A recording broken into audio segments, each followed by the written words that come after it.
في المغرب يرجعوا 70% للمصدر، يعني نعاودوا نولوا نلتقى. بس انا ولكن في رايي المشكل وين راه؟ المشكل هو ما نبررش، ولكن في رايي ما بين الجزائر يعني مرتبطه ماده واحده هي البترول. En clair, nous pouvons faire durer nos réserves plus longtemps. Mais pour cela, il faut avoir une stratégie, un modèle, ce qu'on appelle les modèles de consommation. Et pour ça le moment, existe en Europe. Tout à fait. Ça existe en Europe. Le modèle Marcal est très connu. Les Tunisiens ont un modèle Marcal. Les Marocains ont un modèle Marcal. Par exemple, je connais la méthode des Marocains pour arriver à 2030. 42% en énergie renouvelable, 14% d'éolien, 14% de solaire et 14% d'hydraulique. C'est clair, défini. C'est clair, c'est net et il y a une vision. هذه واحدة الزراعة باسكو ما يعوضوا لا بترول لا غاز لا ذهب لا والو. المرار كام عايشين بالزراعة، عايشين بالزراعة. أنا قريتها كي كنت صغير في ليكول، باسكو البترول ماتير تخلاص، مي الزراعة ما تخلاش. تصور باللي الجزائر راهي تجيب اكثر من 60 مليار دولار، وراهي الاكسبورت واحد 800 مليون دولار فقط. نعم. بينما المغرب راهي تصدر حوالي 23 ولا 24 مليار دولار. من الناحية الثانية نرجع إلى تعليق فقط برك.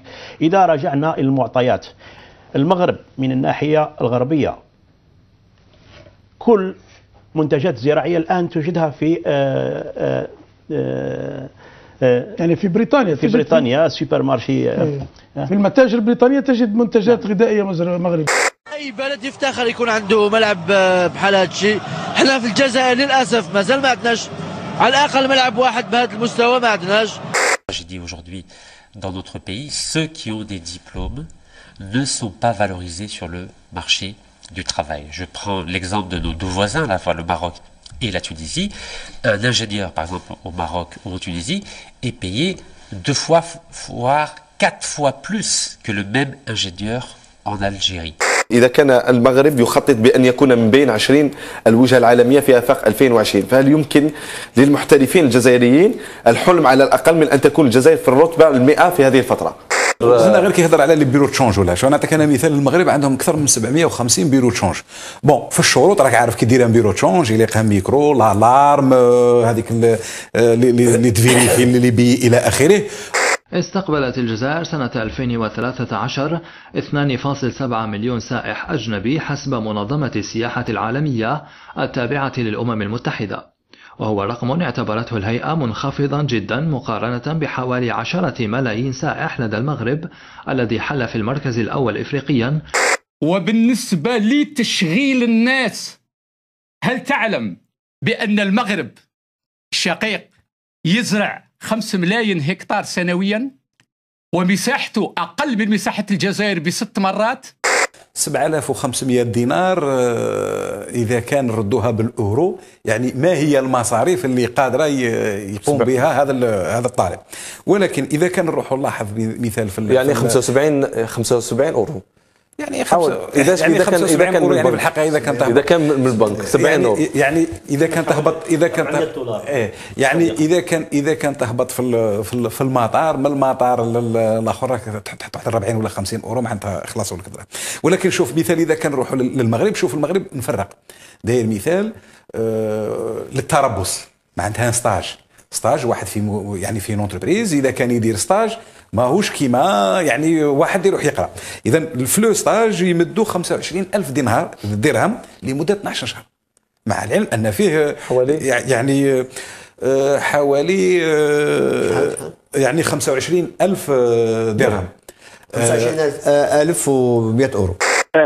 المغرب يعني المغرب لا يملك لا بترول ولا شيء، يعني اصبح يعني في هذا يعني مداخله من الخضر والفواكه، يعني ما الذي ينقص الجزائر عن المغرب؟ يعني شوف مثلا كم الجزائر تصدر من غير المحروقات، يعني مبلغ اقل من مليار دولار. في نفس الوقت المغرب مثلا جارنا أصبح يصدر بمبلغ حوالي 25 مليار دولار. علاش الجزائر ما قدرتش تخرج من هذه التبعيه.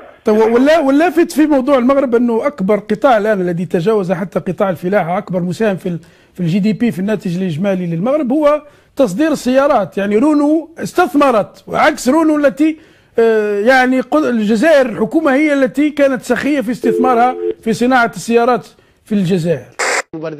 رضوان وقت اللي كثر التشكيك في مستوى البطوله المغربيه رجع الدربي هذايا ورجعنا الاجواء الكبيره تاع البطوله المغربيه. والله انا لما نشوف الصور هذه اللي شفتها منذ قليل خاصه في المدرجات يعني نحشم بعد قليل باش نتكلم على الدربي الجزائر، لانه ديربي بين المولوديه والاتحاد والله يعني كل الصور كانت تتكلم على نفسها، الاداء فوق الميدان، الصور في المدرجات، يعني كل شيء راه يمشي حاليا المغرب مقارنه بالجزائر. حتى في اللاعبين تاع المنتخب المغربي راهم يلعبوا في انديتهم، احنا اللاعبين تاعنا ما راهمش يلعبوا، الديربي تاعهم راه احسن من الديربي تاعنا، يعني امور كثيره راهي موازين القوى الحمد لله. المقارنه تمشي في المواضيع الكل حتى في الديربيات. الحمد لله ان الجزائر ما راحش تواجه المغرب بعد اسابيع، يعني مازالوا 3 اشهر كل شيء يعني راح